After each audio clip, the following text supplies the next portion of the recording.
Selamat pagi, perkenalkan nama saya Komang Sri Titin Agustina, SSTMKes. Saya dosen dari program studi D3 Kebidanan, Fakultas Kesehatan, Psikologi, Teknik, dan Komputer Universitas Triatma Mulia. Pada kesempatan ini, saya akan memaparkan salah satu mata kuliah yang saya ampu, yaitu Kebidanan Komunitas. Kebidanan Komunitas merupakan salah satu mata kuliah wajib pada Prodi D3 Kebidanan dengan bobot 4 SKS. Mata kuliah ini memberikan kemampuan kepada peserta didik untuk memberikan asuhan kebidanan komunitas dengan memperlihatkan aspek budaya yang berfokus pada upaya preventif, upaya promotif, deteksi dini, dan rujukan, serta berorientasi pada pemberdayaan masyarakat yang didasari oleh pengetahuan, sikap, dan keterampilan. Adapun materi pembelajaran dalam mata kuliah ini adalah konsep kebidanan komunitas, program terkait kesehatan ibu anak dan kesehatan reproduksi, pelayanan kebidanan di komunitas, masalah-masalah kebidanan komunitas, landasan berpikir kebidanan komunitas, tugas bidan di komunitas, pendokumentasian asuhan kebidanan komunitas, pengembangan forum peran serta masyarakat, dan pencatatan dan pelaporan di komunitas. Setelah menyelesaikan mata kuliah ini, mahasiswa diharapkan mampu melakukan manajemen asuhan kebidanan di komunitas dengan maksimal. Berikutnya, saya akan menjelaskan mengenai teknik pengajaran yang saya gunakan, yaitu menggunakan teknik DIA, yaitu Delivery, Interaction, dan Assessment. Teknik yang pertama yaitu Delivery. Dalam hal ini, bagaimana saya menyampaikan perkuliahan ini kepada mahasiswa. Sebelum saya menjelaskan apa yang saya berikan kepada mahasiswa, tentunya saya akan membawakan setiap pertemuan berbasis kepada capaian pembelajaran lulusan yang diharapkan dari program studi D3 Kebidanan. Dari capaian lulusan ini, kemudian diturunkan menjadi capaian pembelajaran yang selanjutnya diturunkan kembali menjadi subcapaian pembelajaran mata kuliah. Hal ini penting mengingat mata kuliah harus bisa sejalan untuk mendukung lulusan sesuai dengan profil lulusan D3 Kebidanan. Ada beberapa metode yang saya gunakan dalam menyampaikan materi kepada mahasiswa, yaitu metode ceramah, metode studi kasus, dan problem solving. Dengan metode ceramah, materi bisa disampaikan dengan mudah dan praktis. Metode studi kasus dan problem solving dapat merangsang mahasiswa untuk menyampaikan pendapatnya dalam memecahkan masalah. Teknik yang kedua yaitu interaktif. Dalam perkuliahan ini, saya menggunakan pendekatan student center learning, di mana model pembelajaran ini dapat memfasilitasi mahasiswa untuk berpartisipasi aktif serta kreatif dalam proses pembelajaran. Keaktifan ini dapat dilakukan dengan diskusi kelompok, membaca buku-buku teks, membaca digital books, atau mencari bahan dari sumber-sumber online termasuk mendiskusikan informasi yang diperoleh. Proses perkuliahan dilakukan secara luring, yaitu sebanyak 14 kali pertemuan. Untuk SKS teori, metode SCL yang saya gunakan adalah diskusi pleno yang dilaksanakan sesuai jadwal yang telah disepakati. Untuk pembelajaran praktikum, metode yang saya gunakan adalah demonstrasi dan role play. Untuk teknik yang ketiga, yaitu assessment. Dalam hal ini, bagaimana saya melakukan evaluasi atau penilaian terhadap mahasiswa berdasarkan komponen-komponen yang sudah saya sepakati dengan mahasiswa pada awal pertemuan pada saat penjelasan RPS. Evaluasi atau penilaian terhadap mahasiswa menggunakan 5 poin penilaian. Yang pertama yaitu seminar atau diskusi sebesar 10%, kemudian tugas sebesar 10%, praktikum sebesar 20%, UTS 30%, dan UAS 30%. Selanjutnya, saya akan menampilkan proses yang saya lakukan di kelas dengan micro-teaching secara luring. Selamat menyaksikan. Oke, selamat pagi adik-adik. Gimana kabarnya? Sehat. Semua sehat? Sehat. Oke, hari ini kita pertemuan yang kelima ya, mata kuliah kebidanan komunitas ya. Jadi hari ini kita akan membahas mengenai pelayanan kebidanan di komunitas. Saya kontrak waktu dengan kalian kurang lebih 2 jam ke depan. ya. Nanti di akhir kita akan lihat video bersama-sama. Nanti video itu akan menjelaskan tentang pelaksanaan MMD di lapangan, di mana nanti ini kalian akan terapkan di semester 6 ya. Semester 5. Jadi kalian akan melakukan praktek di lapangan, nanti kita lihat videonya bersama-sama seperti apa. Oke, kita lanjut. Nah, ini strategi pelayanan kebidanan komunitas. Itu tujuannya apa? Untuk melakukan pendekatan ke masyarakat. Ya. Nah, pendekatan masyarakat itu apa? Itu adalah sebuah serangkaian kegiatan yang terarah, yang sistematis, ya, berencana untuk menggali dan mengarahkan kemampuan masyarakat untuk mengenali, memanfaatkan potensi yang mereka miliki untuk memecahkan masalah kesehatan yang mereka punya. Gitu ya. Jadi pendekatan masyarakat ini secara ringkas itu adalah upayanya kita mendekati masyarakat agar mereka bisa memecahkan masalah kesehatannya. Oke. Nah, di sini tujuannya itu dimaksudkan untuk menggali. Jadi potensi apa sih yang masyarakat itu miliki? Di masyarakat ada potensi seperti apa? Kemudian kita mengarahkan mereka, peran sertanya mereka agar mereka bisa mengenali masalah kesehatan yang ada di situ. Misalkan seperti di Desa Pengambengan. Jadi masyarakat di sana sekarang ini kan banyak, ada yang hipertensi, ada yang balita dengan gizi buruk atau gizi kurang. Nah, kita datang ke sana, jadi kita bantu masyarakat agar mereka tahu, sadar, oh ternyata di wilayahnya kita ini banyak ya ada balita gizi buruk gitu. Kemudian menggali juga sumber daya di sana. Sumber daya apa di sini untuk mengatasi gizi buruk ini? Gitu.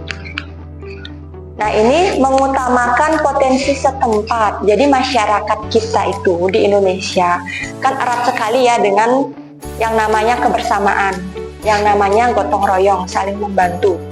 Jadi kita manfaatkan asas gotong royong ini agar mereka bisa mengenali masalahnya dan mengatasi secara mandiri, secara sendiri ya. Seperti itu.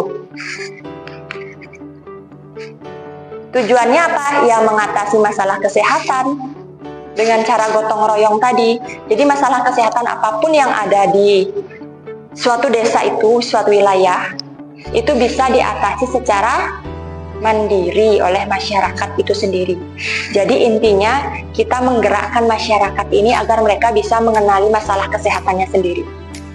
Yang gizi buruk awalnya misalkan dia umurnya 2 tahun nih. 2 tahun, tapi beratnya masih 8 kg.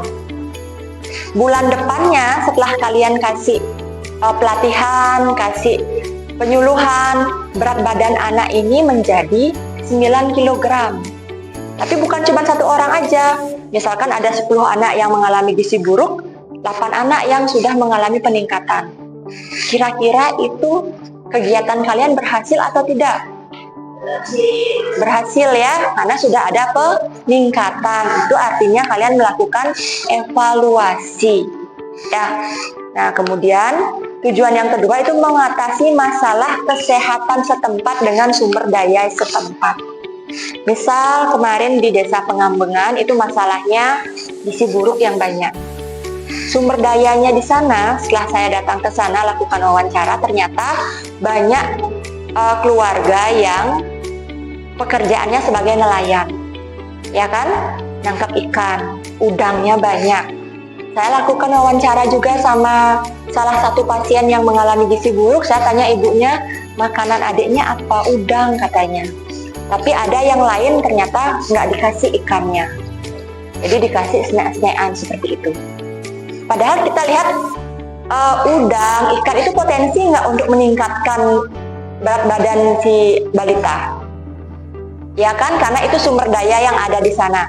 Nah, kita ajarkan mereka agar mereka bisa mengatasi gizi buruk itu dengan adanya sumber daya itu, dengan adanya ikan, dengan adanya udang tersebut di sana. Jadi biar itulah yang diolah oleh masyarakat untuk dikonsumsi. Ya, jangan sampai baru ikannya itu ada, tapi malah balitanya mengalami gizi buruk. Kira-kira Di mana letak kesalahannya kalau seandainya petugas itu tidak siap? Bisa dalam hal apa petugas itu tidak siap dalam kegiatan yang tadi? Penimbangan berat badan, kemudian kalian mencatat jumlah atau porsi makanan yang diberikan oleh orang tua ke anak. Coba diskusikan dulu. Kira-kira ini kan contohnya adalah bila program dikembangkan langsung ke masyarakat dan petugas belum siap, akan terjadi bumerang. Dari program yang tadi saya sebutkan, kira-kira di mana ada celah kalau kalian itu akan melakukan kesalahan, nggak siap, bagian apanya kira-kira? Ya, diri. Mau kayak sosialisasi.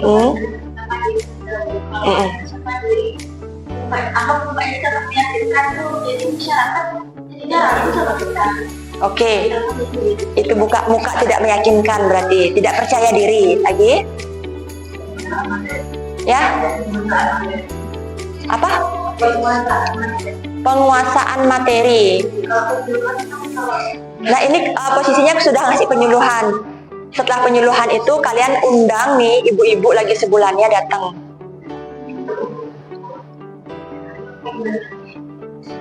Apa?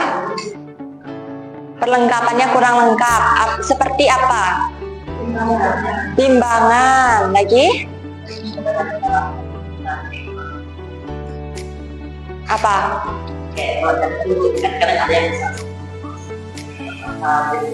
Oke, catatannya kurang lengkap.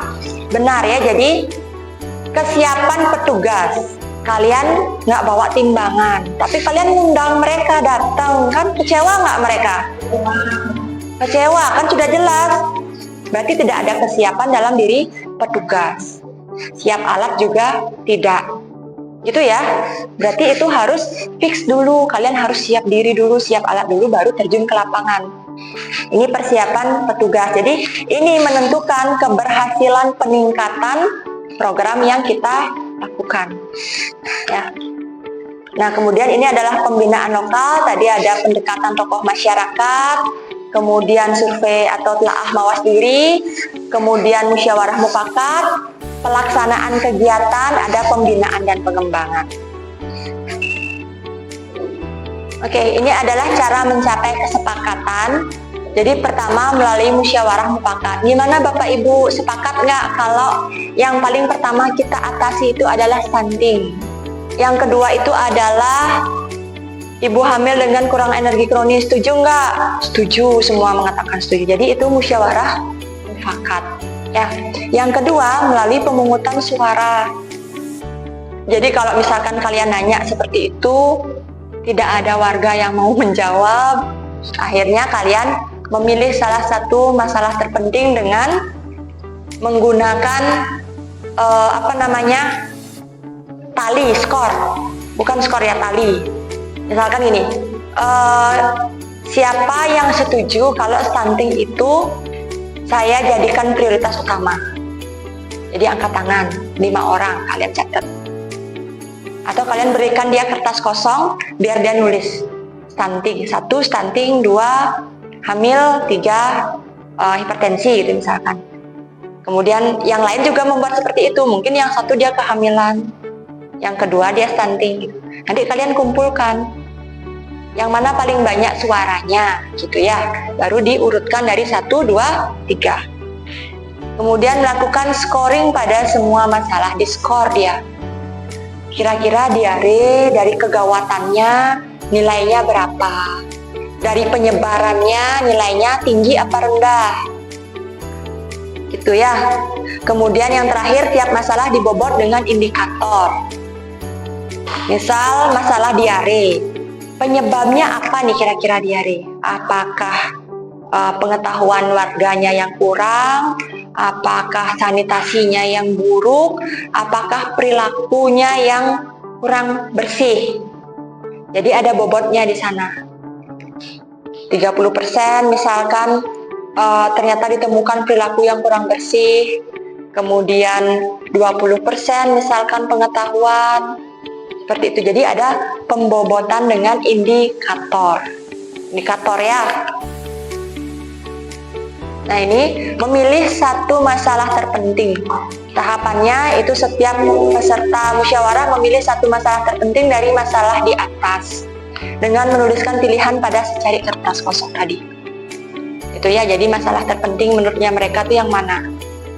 Kemudian ini ya, dikumpulkan, kemudian dihitung perolehan suara pada masing-masing masalah. Masalah dengan skor tertinggi itu merupakan masalah yang prioritas. Itu caranya. Kemudian yang kedua dari pemungutan suara, misalkan scoring tadi. Memilih satu masalah terpenting, melakukan scoring pada semua masalah, tiap masalah dibobot dengan indikator yang tadi. Ya, 30% bobotnya, ini 50% bobotnya, ini 70%. Oh, berarti yang 70% yang harus ditangani segera. Yang bobotnya 50% yang kedua. Nah, ini dari menggunakan indikator kegawatan mendesak. Misalkan, ini masalahnya apa? Contoh, stunting gitu. Kegawatan. Kira-kira menurut kalian kegawatannya ada di nomor berapa? Nanti itu akan dikumpulkan kegawatannya. Kalau misalkan diare nomor 1 sampai 10, yang mana? Misalkan diare di nomor 10, stunting di nomor 1. Mendesaknya diare di nomor 10, stunting di nomor 1. Jadi nanti kita akan ketemu, kita skor dia. Oh, skornya yang paling tinggi berarti itu yang menjadi masalah utama. Ya. Nah, kemudian setelah kalian kumpulkan masyarakat, kalian scoring, baru kalian melakukan pelaksanaan kegiatan. Jadi pada saat kalian mengumpulkan masyarakat ini, di sana kalian akan sampaikan, Bapak Ibu, setelah kita tentukan prioritas masalah di sini, kita ambil stunting. Kita punya rencana kegiatan untuk menanggulangi stunting ini. 1. Melakukan penyuluhan. 2. Mengadakan pelatihan pada ibu-ibu untuk membuat MPASI yang benar, gitu misalkan. Bagaimana? Bapak Ibu setuju tidak kita akan melakukan kegiatan ini? Gitu ya. Jadi harus ditanya setuju gitu, misalkan semua menjawab, berarti kalian lakukan kegiatan itu untuk satu masalah itu, belum lagi masalah yang lain. Nah, baru kalian jalankan secara bertahap. Kalian sama kader nih turun ke lapangan, memberikan pelatihan, memberikan penyuluhan. Kemudian yang terakhir itu baru pembinaan dan pengembangan. Jadi kalian di sini melakukan evaluasi, apakah kegiatan yang kalian lakukan itu sudah memberikan dampak atau belum. Ya, bisa kalian lakukan evaluasi bulan depannya. Karena kalian sudah mengajarkan cara membuat makanan tambahan yang baik, memberikan penyuluhan makanan seimbang. Kira-kira bulan depannya udah mau nggak naik berat badannya si anak ini? Gitu ya. Oke, sudah selesai. Kita lihat videonya dulu. Nanti terakhir baru saya tunjukkan cara scoring.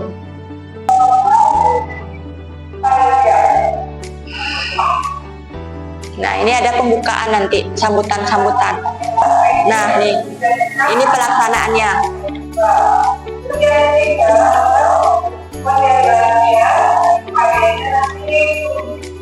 Nanti kalian sampaikan, saya melakukan penyuluhan di minggu pertama, di minggu kedua, gitu.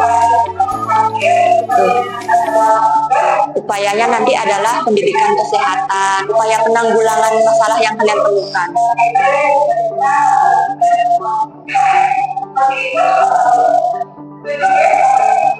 Nah, setuju ya ditanyakan untuk mencapai kesepakatan.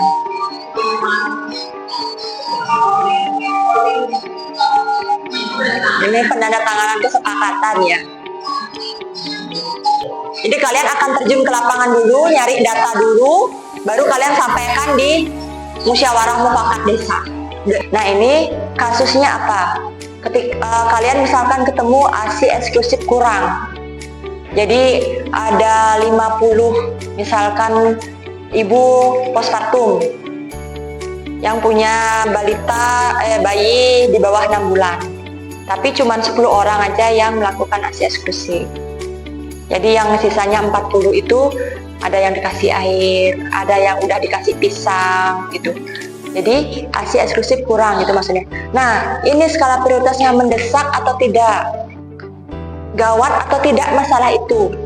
Kemudian penyebarannya bagaimana, gitu ya. Sumber daya yang ada di sana kira-kira gimana untuk mengatasi masalah kurangnya ASI eksklusif ini. Nanti penilaiannya bisa kita lihat di sini keterangan. Nah, kalau 1 kita buat tidak mendesak, gitu ya, sampai 5 sangat mendesak. Ini juga sama yang lain kegawatan, 1 tidak gawat, 5 sangat gawat. Penyebarannya 1 mungkin tidak mudah menyebar, yang terakhir sangat mudah menyebar. Jadi kita berikan penilaian di sana. Di hari ini nilainya berapa?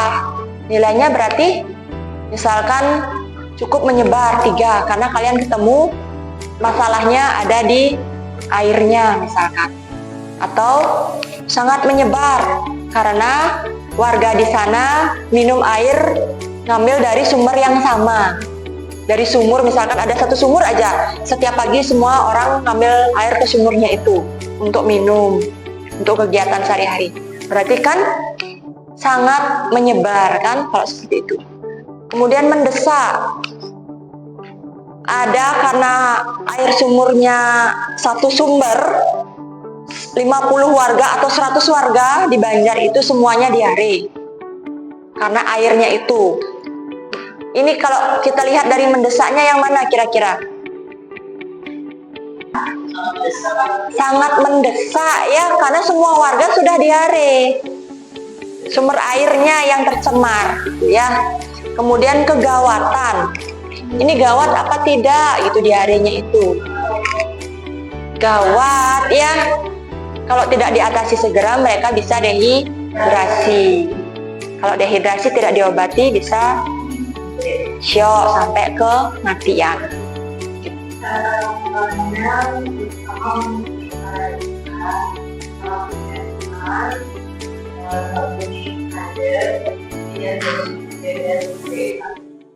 Ya, kemudian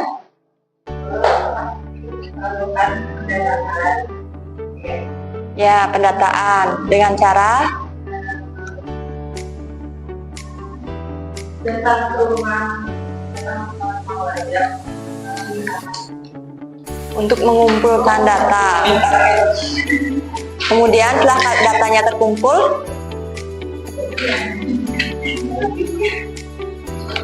terkumpul, diapakan?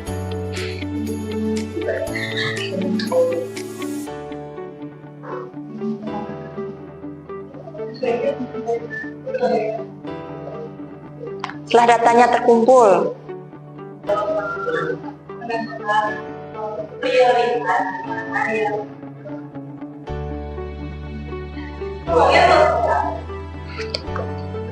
kalau menentukan prioritas itu siapa yang menentukan?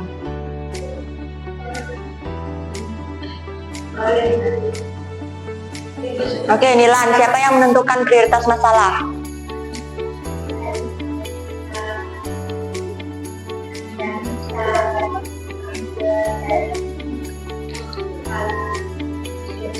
Oke, benar. Itu yang menentukan. Berarti kan kalian sudah datang ke desa. Menyamakan dengan yang tadi 9 Oke, cross check. Ya, di cross check dulu dengan bidan desa. Sesuai apa enggak datanya ya. Nah, setelah kalian cross check, langkah selanjutnya menentukan masalah prioritas. Dengan cara apa? Dengan cara musyawarah mufakat desa. Kemudian setelah musyawarah mufakat desa,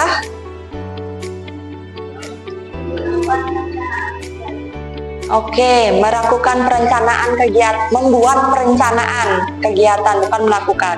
Setelah dibuat perencanaan, melaksanakan. Setelah dilaksanakan, dievaluasi. Yang terakhir, kalian silahkan buat laporannya. Ya, jadi sampai evaluasi, sudah berhasil atau belum? Gimana? Ada yang ditanyakan? Tidak? Sudah pas? Sudah paham? Kalau sudah paham, ada tugas buat kalian. Membuat MMD, Musyawarah Mufakat Desa, seperti di video yang tadi. Ya. Silahkan, ada yang menjadi bidan, ada yang jadi mahasiswa, MC, dosen, apalagi kepala puskesmas, bidan desa, ya, kepala desa dan kader. Silahkan buat video seperti tadi. Nah, jadi nanti kalian buatkan diagram kayak tadi. Hamil normal 100%, hamil dengan kehamilan ada 100%, hamil normalnya 90%, hamil dengan kek 10%. Jumlah balita misalkan ada 50, berarti jumlah balita di situ yang normal ada 70%, yang gizi buruk ada 10, yang stunting ada 30 misalkan. Nanti biar kalian bisa memaparkan datanya ya. Gitu. Bisa? Bisa. Nanti kalau seandainya kalian kurang waktu, paparkan sedikit tentang latar belakang dilakukannya ini MMD. Jelaskan di sana sebelum kalian menjelaskan data. Kami sudah melakukan, jelaskan pendataan selama 1 minggu dari rumah ke rumah. Total yang kami temukan di sini warganya ada 500. Yang memiliki 10 ibu hamil, memiliki 20 balita, ada 10 lansia, dan segala macam. Nah, dari hasil data ini, kami menemukan permasalahan yang ada di Desa Pengambangan. Permasalahan pertama, kami temukan ini sejumlah ini persentase yang tadi. Itu ya. Nah, sekarang kami mohon kepada Bapak Ibu untuk menentukan prioritas masalah yang mana yang harus segera diatasi. Gitu, ya. Ada yang mau ditanyakan lagi mengenai penugasan? Sudah cukup? Sudah? Oke, kalau sudah, perkuliahan hari ini saya akhiri.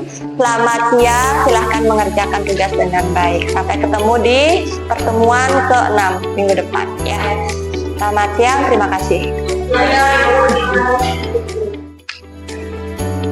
Nah, itu dia tadi video pembelajaran tatap muka mata kuliah yang saya ampu, yaitu kebidanan komunitas. Semoga dapat bermanfaat bagi kita semua. Terima kasih dan sampai jumpa.